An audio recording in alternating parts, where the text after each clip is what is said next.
Montecito was supposed to be the ultimate fairy tale reset for Meghan Markle and Prince Harry. A serene enclave of palm trees, sweeping ocean views, unparalleled privacy, and the prestige that comes with living in one of California's most exclusive communities. It was meant to be a sanctuary where the couple could step away from the rigid confines of palace life, escape royal protocols, and forge their own identities as independent power players in the world. The vision was clear here. They could blend privacy with prominence, living a life of influence on their own terms. However, recent reports and whispers from within the gated community suggest that the dream may not have unfolded as planned. Sources within celebrity circles claim that when Meghan recently returned to Montecito to retrieve some of her belongings, the atmosphere she encountered was anything but warm or inviting. There was no public drama, no police presence, no media frenzy, but instead, a subtle, palpable sense of coldness and distance. The neighborhood that once tolerated and even courted the spectacle surrounding the Sussexes has reportedly grown weary of the constant attention their presence brings. Montecito is a place where discretion is prized above all else, where the expectation is that residents, whether billionaires, Hollywood A-listers, or media moguls like Oprah, blend seamlessly into the scenery rather than dominate it. The intrusion of constant headlines, paparazzi, and public fascination clashes with the community's core values, leaving even a figure as high-profile as Meghan feeling the chill of social distance. What was intended as a haven of freedom and reinvention now seems tinged with quiet tension, revealing that even in the world's most coveted addresses, fame can be as isolating as it is glamorous. Montecito's residents all understand one unspoken rule: don't turn the neighborhood into a circus. Insiders suggest patience has worn thin over the years, with murmurs circulating about late-night gatherings, security convoys, flashing lights, and tensions between neighbors over noise and privacy boundaries. Within these exclusive Montecito circles, the perception is that the Sussexes brought more commotion than the area was accustomed to tolerating. When Meghan allegedly attempted to return recently, sources claim she wasn't met with warmth. Whether due to contractual disagreements, financial restructuring, or simple community fatigue, the atmosphere reportedly shifted from polite tolerance to firm resistance. One insider described the situation as the door closing without a slam, a subtle but unmistakable message that the welcome mat had been quietly rolled up. Financial pressures may also be influencing the couple's changing circumstances. The Sussexes' early post-royal years were fueled by blockbuster deals, including Netflix and Spotify projects, production announcements, and headline-making luxury vacations. Private jets and designer wardrobes became routine, projecting an image of unbridled wealth and influence. But 2026 tells a different story.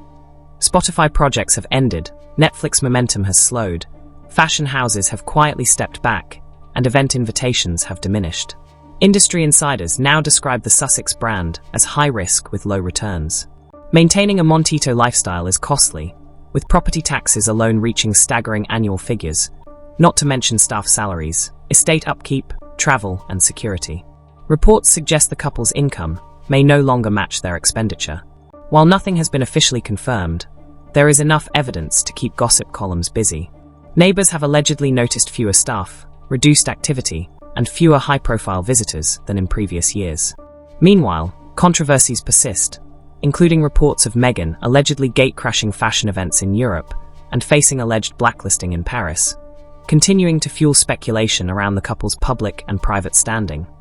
Montecito, once imagined as a serene sanctuary for Meghan Markle and Prince Harry, now seems to be testing the couple's patience and resilience.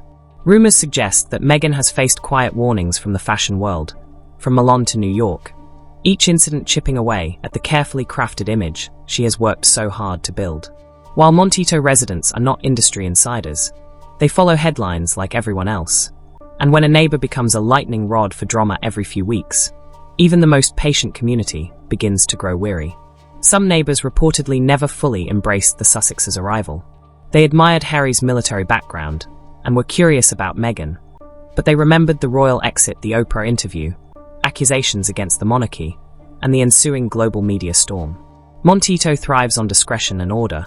It is allergic to messiness. Behind closed doors, sources say Meghan was furious about the shift in reception, feeling scapegoated and convinced that neighbors view her through a lens shaped by British tabloids and online narratives. She allegedly complained that criticism seems inevitable, no matter her actions, and there are claims she even threatened legal action against anyone spreading rumors. Whether these threats were serious or emotional venting is unclear, but the frustration appears real. Harry, meanwhile, is reportedly drained. Friends describe him as increasingly nostalgic not for palace politics, but for structure, identity, and a sense of belonging. The transition from working royal to freelance celebrity, once framed as freedom, now sometimes feels like exile. Whispers suggest he has privately admitted that life was simpler before the split, when each week wasn't dominated by damage control. In public, both maintain they have no regrets, but insiders note cracks. Meghan has allegedly confessed to wondering if leaving the crown was the right choice, not because she misses royal life, but because of what followed: relentless scrutiny, unstable income streams, and the sense that no reinvention seems permanent. Yet publicly, the Sussexes remain unwavering. They chose freedom, they stand by it, and any criticism is unfair. Even so, the optics of life in Montecito, the shrinking tolerance of neighbors, and the constant public scrutiny have created a subtle tension beneath the glossy surface of celebrity independence. Montecito was meant to be the ultimate fairy tale reset for Meghan Markle and Prince Harry. Palm trees, ocean views, privacy, and prestige, the quiet Californian enclave where they could reinvent themselves as independent power players, free from palace constraints and royal protocols. But recent whispers suggest the dream hasn't aged well. When Meghan recently returned to retrieve belongings, she reportedly encountered an atmosphere far from welcoming. The neighborhood that once tolerated the Sussexes' presence has grown weary of the constant attention, subtle commotion, and disruption of the community's preferred discretion. Late-night gatherings, security convoys, flashing lights, and heightened activity reportedly tested residents' patience, and insiders described the shift in tone as the door closing without a slam, polite but firm resistance to the disruption. Financial pressures may also be playing a role. Early post-royal years were fueled by blockbuster deals with Netflix and Spotify, luxury vacations, private jets, and designer wardrobes. But 2026 tells a different story. Netflix momentum has slowed, Spotify deals have ended, fashion circles have cooled, Hollywood interest is waning, and even countries like Canada and parts of the Middle East are reportedly hesitant to engage. Maintaining a Montecito lifestyle is expensive, and without the same streams of revenue, the Sussex brand is now seen by industry insiders as high-risk, low-return. Meanwhile, controversies continue to follow Meghan, from alleged gate-crashing of European fashion events to whispers of blacklisting in Paris and quiet warnings in New York, each incident chipping away at the carefully cultivated public image. Montecito residents, who value discretion above spectacle, have reportedly grown tired of the drama. Some neighbors never fully embraced the Sussex arrival, recalling the royal exit, the Oprah interview, and the media storm that followed. Behind closed doors, Meghan is said to feel scapegoated and frustrated by the persistent scrutiny, allegedly threatening legal action against rumor spreaders, while Harry is increasingly nostalgic for structure and identity, reflecting that independence sometimes feels more like exile. Publicly, both maintain they have no regrets, asserting they chose freedom and stand by it, but insiders note cracks in the polished image. Meghan wonders whether leaving the crown was the right choice, and Harry has admitted the constant controversy is exhausting. With Montecito, once their safe haven, no longer feeling secure, options for the couple are narrowing. Relocation has been speculated: Australia, Canada, but enthusiasm appears lukewarm. A quieter philanthropic pivot is possible, yet philanthropy doesn't fund private jets.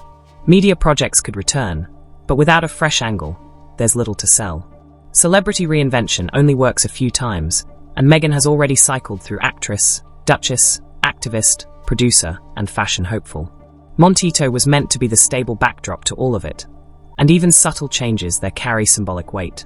The walls aren't closing overnight, but the tone has shifted, and in elite communities, whether royal courts or Californian enclaves, tone is everything. For Meghan, the challenge is rebuilding trust in industries, communities, and relationships. For Harry, the question is more personal. Was the trade worth it? In 2026, the story isn't a comeback, it's a recalibration. Whether that recalibration leads to reinvention or retreat remains to be seen.